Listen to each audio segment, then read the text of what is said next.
instead of just giving it to you what the relationship is between the area and perimeters of two similar figures, you guys are going to find that out in your groups. You guys on the next page should have graph paper. So if you'll want to open up your packet so you're not flipping it back and forth. Here are the directions. Can you please make a 3 by 4 unit rectangle on the graph paper? A 3 by 4 unit rectangle on your graph paper.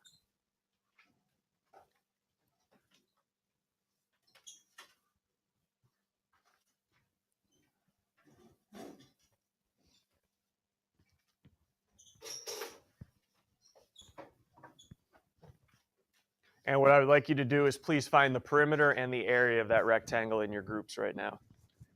That 3 by 4 rectangle. Find the perimeters and the areas.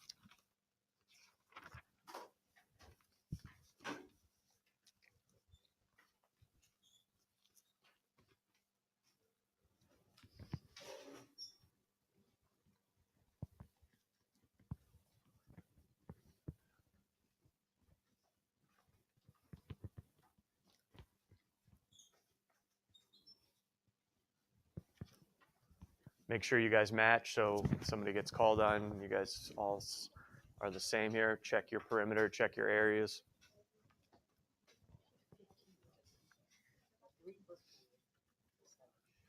All right, go back to your chart. That was our original rectangle. Just make a note in your chart. That was 3 by 4 rectangle in your chart. What did you find as the perimeter of that rectangle? 14, and how about the area? 12 units. Here's what I'd like us to do as a class right now, and then you guys can go ahead and find the perimeter and area on your own. Create 3 similar rectangles to the 3 by 4, meaning their sides have to be in the same ratio. And I gave you guys a little hint up here to create 3 similar rectangles. What transformation would always cause similar rectangles? Dilation. So what do you want to dilate by? Okay, that's what I figured. So if you dilate by 2, this would become a 6 by 8, which is similar to the 3 by 4. All right, what do you want to make the next rectangle? Okay, we're getting nuts. 9 by 12.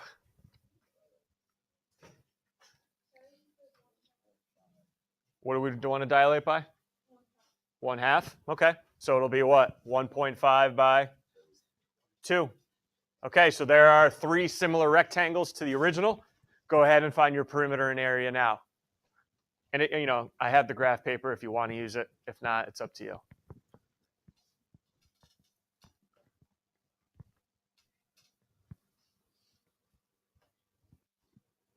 And then we're going to compare all these rectangles, perimeters, areas together.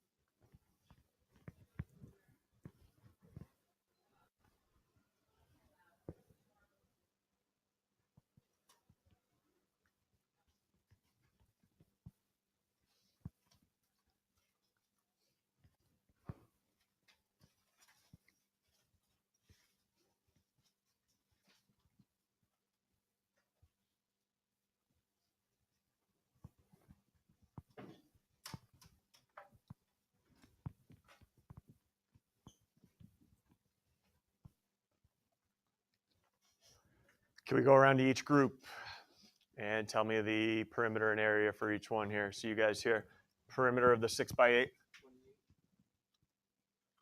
And how about your area? 48. Okay.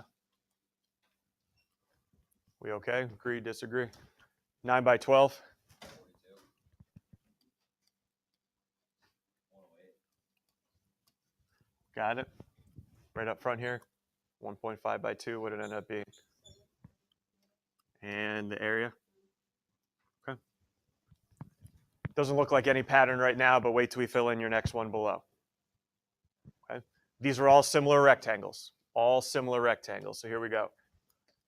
Let's compare 1 and the original right now. Everyone look at rectangle 1 and the original. What was the similarity ratio? What are their sides in a ratio of? You went from 6 to 3, 8 to 4. That's in a ratio of what? 1 to the original. That's in a ratio of 6 to 3, 8 to 4. That's a ratio of? Okay, so 2 to 1. Compare their perimeters. Perimeter of rectangle 1 was 28. Perimeter of the original was 14. 28 to 14. That reduces down to what as a ratio? 28 to 14. 2 to? Oh, that's interesting. Now do the ratio of their areas. Now it'll be 4 to 1, 48 to 12. Everyone see, all right, where I'm getting those values from, because now I'm going to go groups again. 2 to the original now. 2 to the original. Similarity ratio. Similarity ratio, 12. What's the similarity ratio from 2 to the original? 3 to 1. Here we go. Now compare their two perimeters. 42 to 14. 42 to 14. What's the ratio of those two? 7. Also 3 to 1. And I think we're getting a pattern here. And what about the ratio of their areas? 108 to 12. 108 to 12. 4. 9 to 1. I don't know if you see a pattern yet with the areas, but.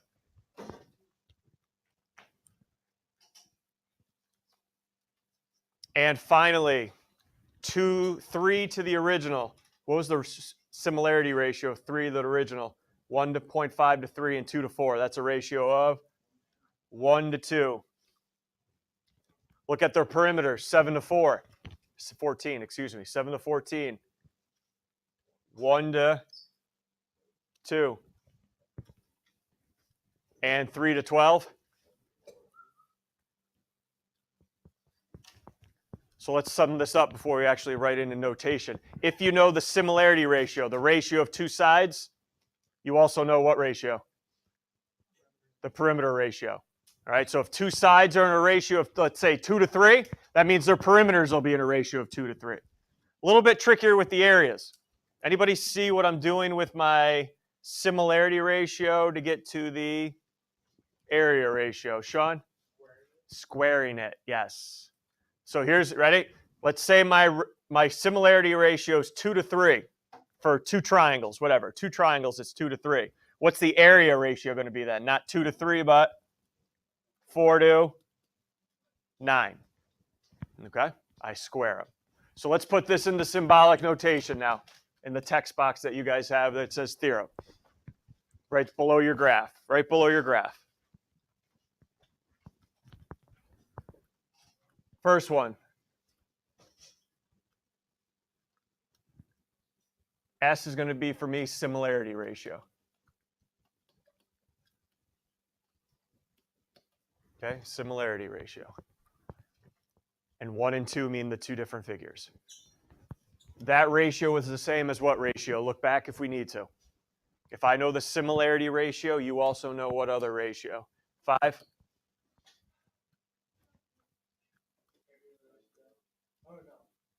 Look back at the chart. The similarity and what other ratio were always the same?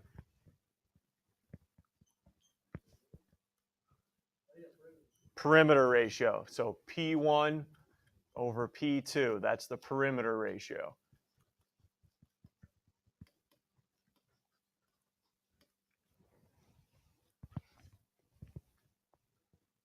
Always the same ratio. Always. And you also learn that this is not true, that the area and similarity are not the same. Can anybody fix my proportion up to make it true? Because the similarity, the side ratio and the area ratio, never the same. Anybody want to fix it? How do we fix it, Will? There you go. You got to square the similarity ratio to get to the area ratio. Okay.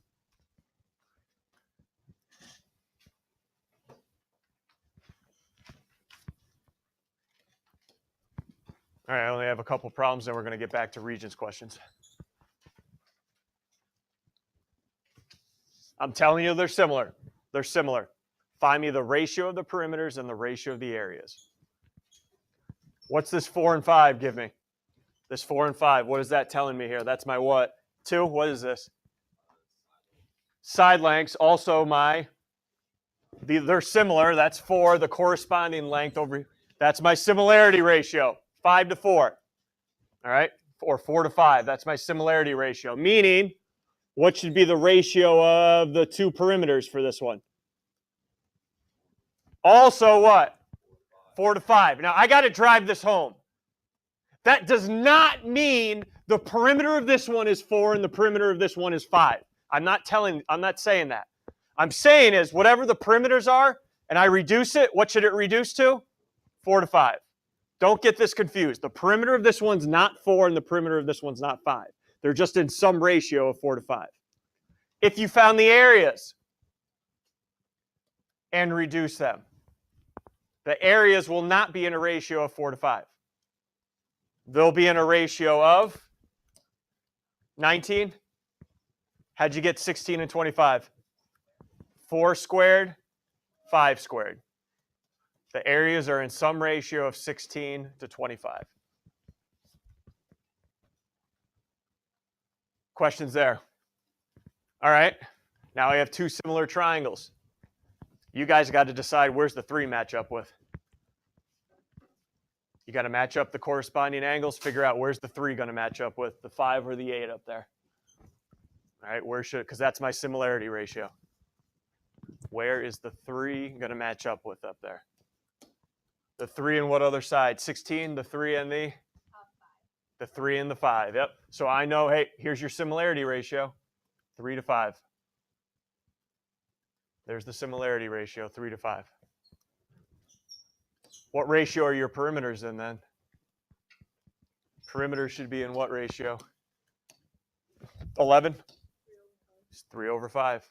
Again, not saying the perimeters are 3 and 5, but they're in some ratio of 3 to 5. And your areas. Not in a ratio of 3 to 5, but in a ratio of 20. 3 squared, 5 squared.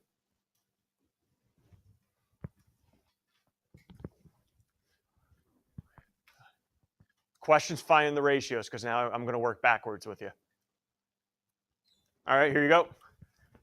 Two similar figures, hexagons. One's got an area of 8, and the other one's got a 32. What's the ratio of their areas then? Ratio of their areas? 8 over 32, right? 8 over 32. So the area ratio, 8 over 32. And I'm asking for the similarity, though. What's the ratio of their sides if the area is 8 over 32? How do you go backwards? Okay, take a look. I find the area by squaring them. So if I'm given the area, how should I go backwards? Square root them. Yep.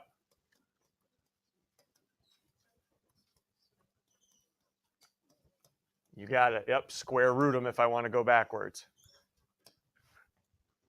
So S1 over S2 is going to be the square root of 8 over the square root of 32.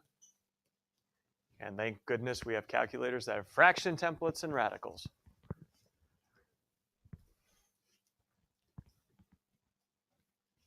And these are ratios, so try to leave it as a fraction, please. Try to leave it as a fraction.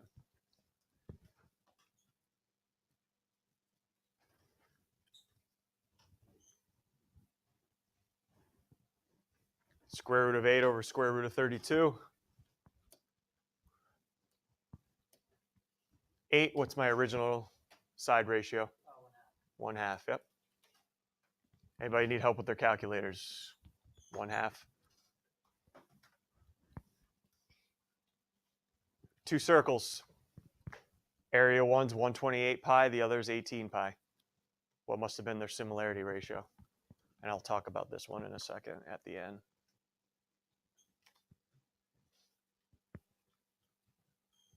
What's going to cancel out right away? You can put it in your calculator if you want, but pi's are going to cancel out, yep.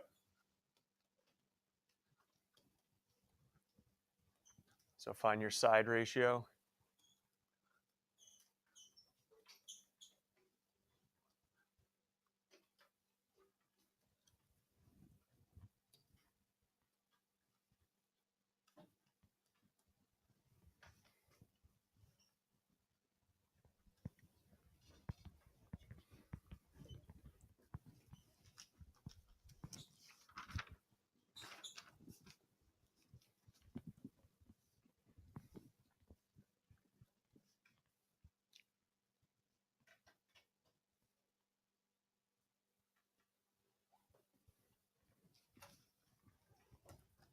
And for this one, 11. Okay. We got a better fraction than that one.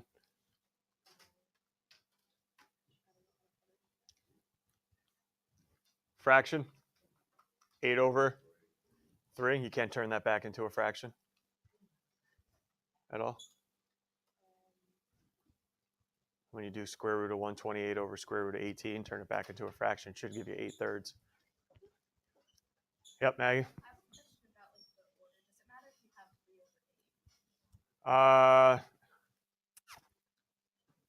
No. No. Unless they specifically say from here to here. Yep. Yeah. Before I go, because I want to make sure I touch upon this. This is the side ratio, correct? 8 over 3. But we're talking about a circle. What's the problem with that? They don't have sides. So what ratio do you think I'm talking about in a circle if circle's got no sides? Not circle. So what can I measure in a circle? Diameter or radius. Okay, so that's, I know there's no sides in a circle, but the radii or the diameters are in a ratio of 8 to 3. Okay. All right, here's what I need you to be able to do before you leave today. Something like 5 puts this all together. 2 rectangles. The shorter side of one is 6 feet. The shorter side of another one that's similar is 9. Okay, great. Boom. We got another one here. 6 feet. The other shorter side of the other one's 9 feet. They're similar. Area of the smaller one's 48 square feet. What is the area of the larger one? All right, here's what I assume most of you, hey, why don't I just write 6 over 48, 6 and 48 equals 9 over, what's the area of the other one, right? If you want to write that down, this is what you're telling me. The side ratio is equal to the area ratio. Is that a true statement? Absolutely not. All right, that is not a true statement. Let's get rid of this garbage up here.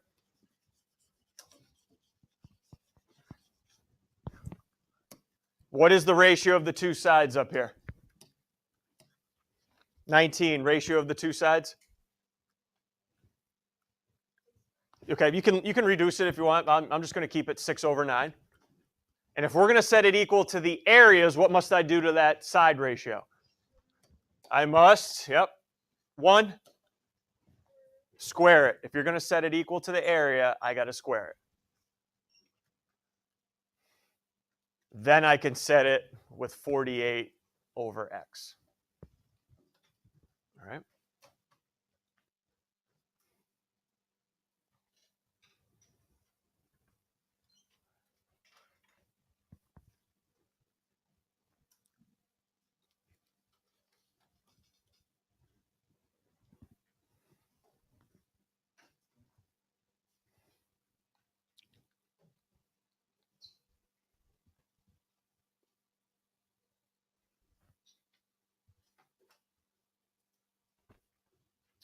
And the area of that larger one now, 10.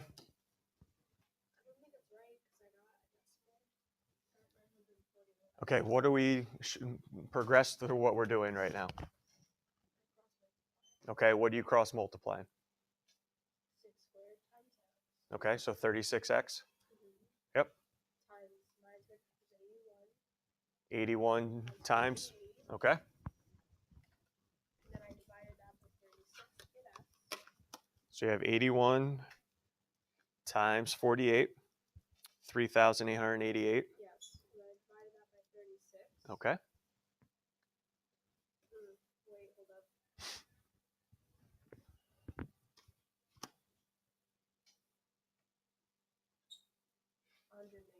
All right.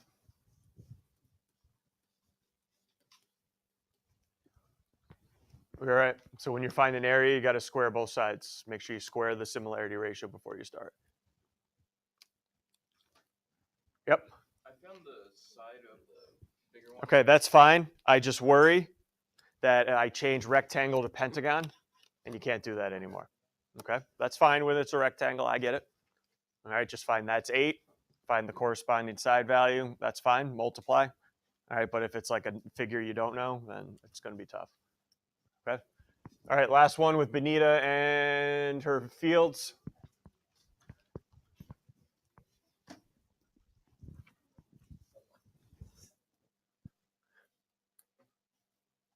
Two rectangular fields, each with side lengths and a ratio. Now, hey, each with side lengths and a ratio of 2 to 3. That doesn't mean this, 2 to 3.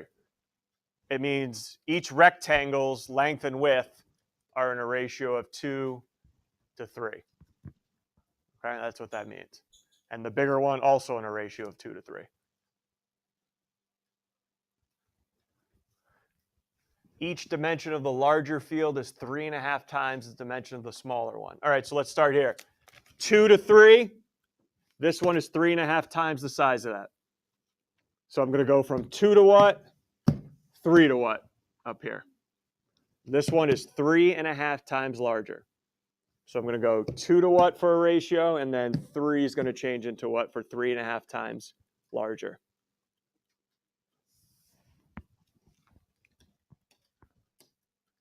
Go ahead. 4. 2 is going to turn into what? 7. And what about the 3? 10.5. There we go. It costs $8 to seed the smaller one.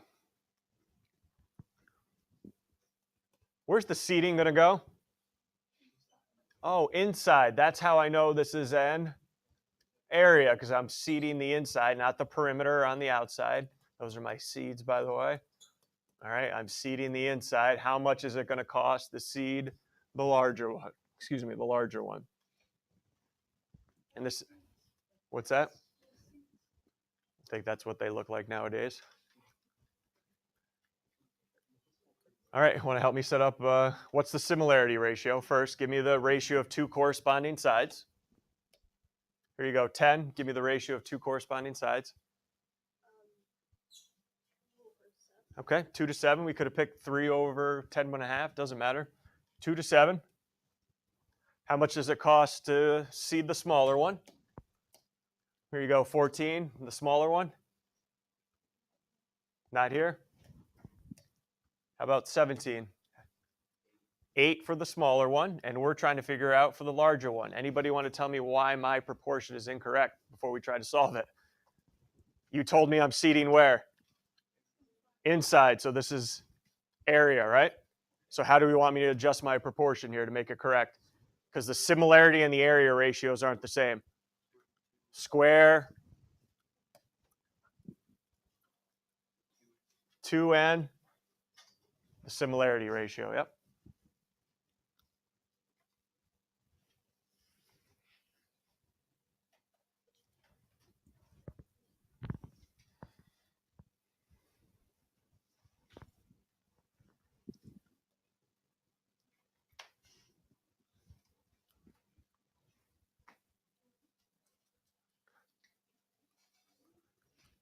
How much is it going to cost us to do that large field then?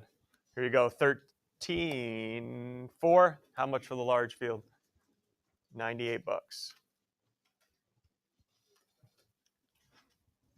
All right. Questions? New Regents exam you got. Here we go, new Regents exam. We're going to start 7 when you get there. Number 7.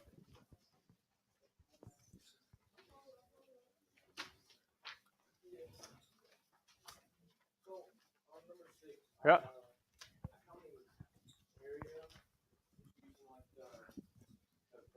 And then you set up the money. With the, yeah, that's fine. Yeah, because area and area, you won't need to square anything.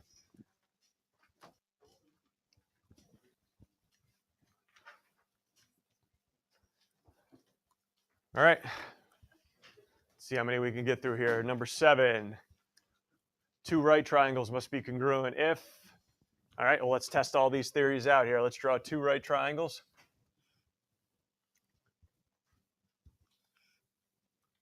When are 2 right triangles congruent? Ready? An acute angle in each is congruent. All right, well, somebody mark 2 acute angles in each congruent. Would that be enough information to say they're congruent? No, it would be enough information to say they're what, though? Similar. Nice job. Good review, but not congruent. Angle, still not away. May 14th.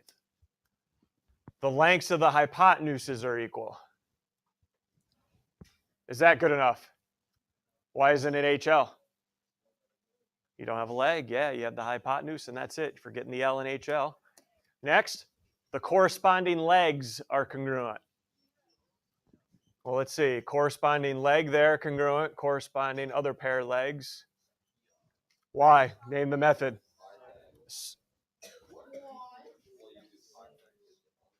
You could and then say side, side, side. Yep, right now, though, we have side, angle, side. All right. We okay? Side, angle, side. All right, let's go to 10. As if whenever I can find a circle when we're doing it.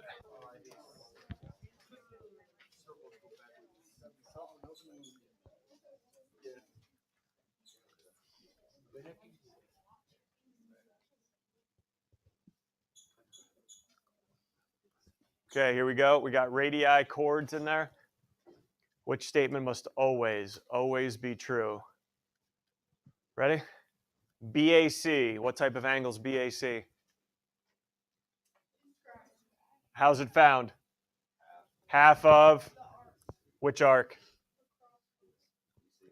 Half of BC, okay. Is that the same as finding angle BOC? What type of angle is BOC? Central, how do I find it? Okay, am I finding the same things? No, BOC, I'm taking arc BC, and then BAC, I'm taking half that arc, so there's no chance those are going to be the same. And I don't know why I circled it. I meant to cross it out. Is BAC half of BOC?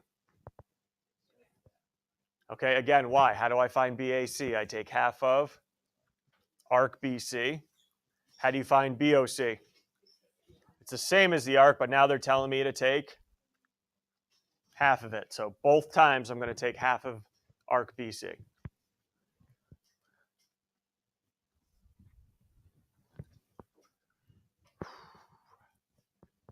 Anything there with the circle? All right. It's been a while. 13. It's been a while.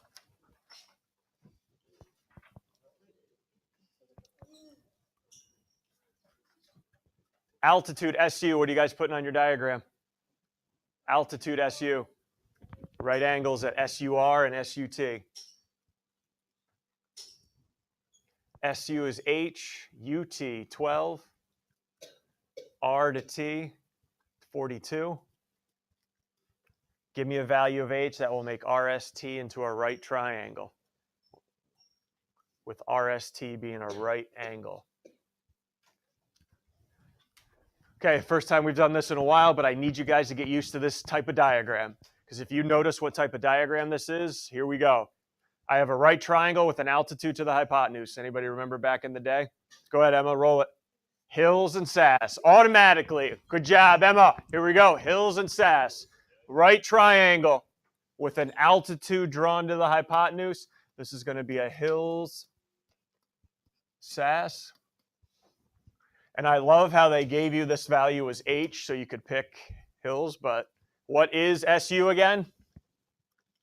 Altitude. What's the only one that involves an altitude?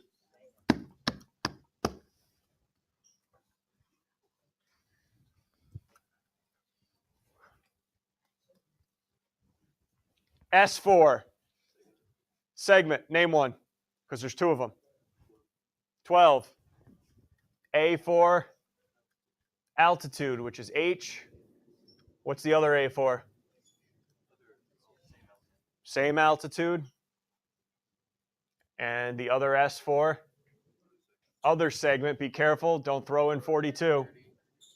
The other altitude, the other segment, 30. 42 minus 12.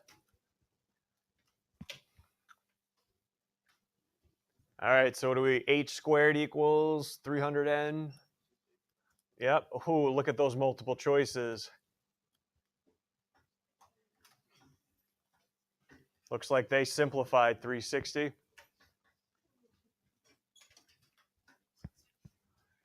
Biggest perfect square that goes into 360. 34. If you think 4, there's a lot bigger. If you're thinking 9, there's a lot bigger. 36 times 10. So you end up with 6 square root of 10.